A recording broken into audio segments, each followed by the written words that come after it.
Hi everyone, welcome back to కుష్మాద YouTube channel. ఇవాళ video ఏంటి అంటే పూజ కబోర్డ్ ఆర్గనైజ్ చేసుకుందాము, చదువుకుందాం. అసలు ఇందులో ఏమున్నాయి, ఫుల్ అయిపోయినాయి. వేరే ఏదైనా ఐటమ్ పెట్టాలంటే ప్లేస్ లేదు. సరే ఒకసారి అంతా నీట్గా క్లీన్ చేసుకుందాం అని చెప్పి అన్నీ తీస్తుంటే వస్తూనే ఉన్నాయి. ఇంక ఇవేమో రాముడి వ్యాఖ్యంతలు అప్పుడు ఇచ్చారు కదా, ఈ బాక్స్లో వేసి స్టోర్ చేసుకున్నాను. గ్లాస్ గిన్నెలు కూడా ఇందులోనే పెట్టుకుంటాను. దేవుడికి సంబంధించిన ఆల్మోస్ట్ అన్నీ ఇందులోనే పెట్టుకుంటాను.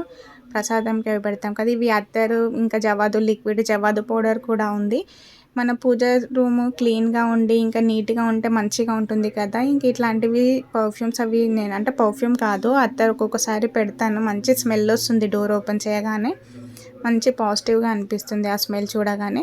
నా దగ్గర ఇంకా ఎన్ని ధూప్ స్టిక్స్ ఉన్నాయో దేవుడి దగ్గర ఇంకా ఉన్నాయి. ఇవి కాకుండా ఎన్ని తీస్తే ఎన్ని గానం వచ్చాయో బాక్స్ల నుంచి. ఈ వీడియో కానీ మా హస్బెండ్ చూడాలి, తిడతాడు. ఎందుకంటే ప్రతిసారి వెళ్ళినా నేను తీసుకుంటే తిడతాడు, ఎందుకు ఇవన్నీ తీసుకుంటావు, ఎన్నిసార్లు తీసుకుంటావు అని. లేవు అయిపోయినాయి అని చెప్పి తీసుకుంటాను. నాకేమో ఇష్టం ఇవన్నీ ధూప్ స్టిక్స్.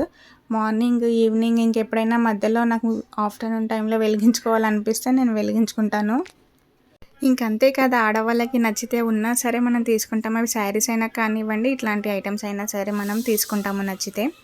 సాంబ్రాణి పౌడర్ కూడా రెడీ చేసి పెట్టుకున్నాను. నా దగ్గర ఇంకా ఉన్నాయి. అవి మైసాక్షి గుగ్గిలం ఉంటాయి కదా, అవన్నీ ఉన్నాయి. బొగ్గులు వచ్చేసి స్టవ్ పైన పెడితే సరిగ్గా వెలగట్లేదు, పొగ రావట్లేదు.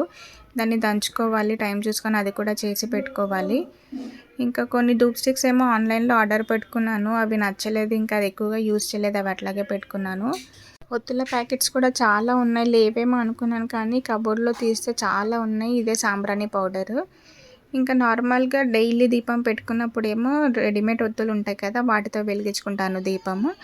పండగల టైంలో దూదితో ఒత్తులు చేసి వెలిగించుకుంటాను. చూడండి ఎన్ని ఉన్నాయి. ఇవి లేవేమో అనుకున్నాను కానీ ఇవి ఓపెన్ చేస్తే చాలా ఉన్నాయి. ఇలా అన్నీ నీట్గా పెట్టుకున్నప్పుడు ఎప్పుడు ఇట్లాగే పెట్టుకోవాలనిపిస్తుంది. కానీ ఇంకా హడావిడిలో మనం అది మళ్ళీ ఎప్పుడులాగే సేమ్ రొటీన్గా అయిపోతుంది, మళ్ళీ అటు ఇటు అయిపోతాయి. పూజా సామాన్లకి మనకి ప్లేస్ ఎంత ఉన్నా కూడా సరిపోదు, ఎందుకంటే ఇంకా ఏదో ఒకటి కొంటూనే ఉంటాం కదా అన్నీ. అసలు ఈ చిన్న చూస్తే బాక్స్ చాలా చిన్నగా ఉంది కబోర్డ్, కానీ బాగానే పట్టాయి అన్నీ. ఇంక ఈ దండ వచ్చేసి సాయిబాబా మెడలోది 3-4 ఉన్నాయి. షిరిడీకి వెళ్ళినప్పుడు అక్కడ తీసుకున్నాను. సాయిబాబా విగ్రహం కూడా అక్కడే తీసుకున్నాను. ఇంకా లెమన్ సాల్ట్ వచ్చేసి నేను సబీనా పౌడర్లో మిక్స్ చేసి పెట్టుకుంటాను. లెమన్ సాల్ట్ వేయడం వల్ల దేవుడి సామాన్లు మనం క్లీన్ చేసుకున్నప్పుడు చాలా నీట్గా క్లీన్ అవుతాయి. పితాంబరితో అయితే వెంటనే క్లీన్ అవుతాయి కానీ మళ్ళీ వెంటనే నల్లగా కూడా అవుతాయి. కానీ సబీనా పౌడర్ అట్లా కాదు, మంచిగా ఉంటాయి. ఇంకా దీపాలు అయితే రెగ్యులర్గా డైలీ వాష్ చేసుకొని దీపం వెలిగించుకుంటాం, అట్లాగే వెలిగించుకోకూడదు కదా. ఇంకా మంత్లీకి 15 డేస్కి ఒకసారి మళ్ళీ అన్నీ ఒకసారి నీట్గా క్లీన్ చేసి దీపం పెట్టుకుంటాను.